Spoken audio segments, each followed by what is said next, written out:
Salut à tous. Salut à tous et bienvenue dans ton com. Qu'avons-nous au programme aujourd'hui, Valérie? Eh bien visiblement, gilet jaune, toujours et encore. Pour essayer de désamorcer la crise, Édouard Philippe a annoncé mardi un moratoire de 6 mois sur la hausse des taxes des carburants, ce qui n'est pas passé du tout du côté des manifestants et de nos internautes. Martine confirme, suspension provisoire. Aïe aïe aïe, je ne pense pas que ça suffise pour apaiser la colère. Et Florent revendique, c'est pas provisoire mais total qu'il faut. Où est So Eh oui. Lui répond Yvinec.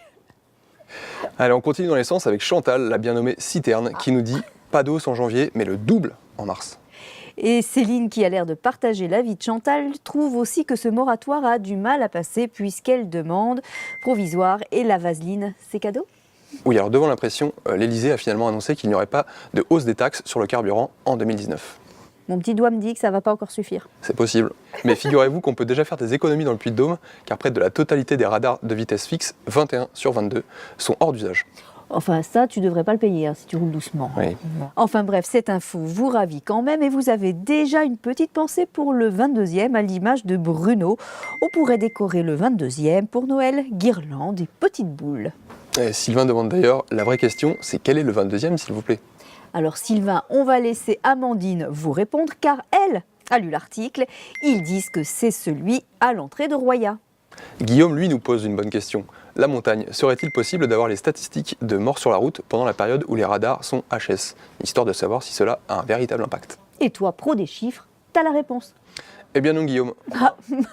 Pas tout de suite.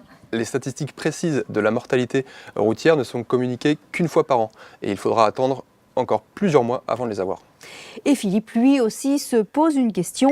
Qui va payer? Cherchez l'erreur. Allez, on reste sur la route, enfin presque, avec un accident pas banal, mais heureusement sans gravité. Un conducteur un peu saoul, légèrement, 2,42 grammes d'alcool dans le sang, a perdu malencontreusement le contrôle de son véhicule pour finir dans une cuisine à Riom. Oui, alors précisons que la cuisine était vide au moment des faits. À l'inverse du conducteur, qui lui était bien plein.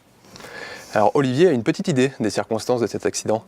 Il est resté du vin de table à la cuisine, il l'a senti, il est rentré. Bon, il a juste oublié qu'il avait une voiture autour de lui. Les gens chipotent pour rien maintenant. Et Laurent en rajoute une couche, du coup il y avait un coq au vin bien cuit en cuisine. Oui, et maintenant, il ne reste plus qu'à réparer les dégâts. Enfin surtout la famille parce que toi... Bah écoute, j'irai peut-être. Très bien, bravo. Allez, bonne semaine. Salut tout le monde.